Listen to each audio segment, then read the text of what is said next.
Finally పెళ్లి కొడుకుని చేసే రోజైతే వచ్చేసింది కదా. పెళ్లి పనులన్నీ ఒక్కొక్కటి అయితే స్టార్ట్ అవుతున్నాయి అన్నమాట. ఇంకా ఈ రోజు నుంచి 5 రోజుల వరకు ఏక పెళ్లి కొడుకుని చేయడమే. ఎక్కడున్నా సరే ఈ డ్యూటీ మాత్రం మనదే. అచ్చ తెలుగు పల్లెటూరు ముగ్గులు ఎలా ఉన్నాయో కింద కామెంట్ చేసేయండి.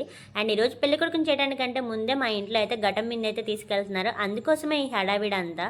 ఒక్కొక్కరు ఒక్కొక్క పని చేస్తున్నారు. ఇక్కడ కుందన్ కూడా హెల్ప్ చేస్తున్నారు అనమాట వాళ్ళ పెద్దమ్మల కోసం. సో ఇంకా ఒక్కొక్కళ్ళేమో గారెలు, బూరెలు, పానకాయం అండ్ అమ్మవారి కోసం ప్రసాదం అయితే నైవేద్యం ప్రిపేర్ చేస్తున్నారు. వెంటనే రాగానే పెళ్లి కొడుకుని చేయడం కాబట్టి దానికోసం మామిడాకులు అండ్ బంతిపూలు అయితే మాలలు కడుతున్నారనమాట పందిరికి కట్టడానికి. మా వదినమ్మేమో ఇక్కడ గారెల మాల కడుతుంది, పెద్దమ్మేమో పూజ చేస్తుంది. అండ్ పెళ్లి కొడుకు అయితే వచ్చేసాడు. పెళ్లి కొడుకు అయితే అమ్మవారి ఘటం మీద తనే మొయ్యాలి కాబట్టి ఇక్కడైతే ఆ అమ్మవారికి కొబ్బరికాయ అయితే కొట్టి దీపం అయితే వేస్తున్నారనమాట. ఇంకా ఘటం మీద అయితే వెత్తేసేసి ఇంకా అమ్మవారి దగ్గరికి అయితే వెళ్ళిపోతున్నాము. ఇంకా నెక్స్ట్ వచ్చే వ్లాగ్లో పెళ్లి కొడుకు ఫంక్షన్ ఎలా అయిందో ఏంటో చెప్తాను. అప్పటి వరకు మన ఛానల్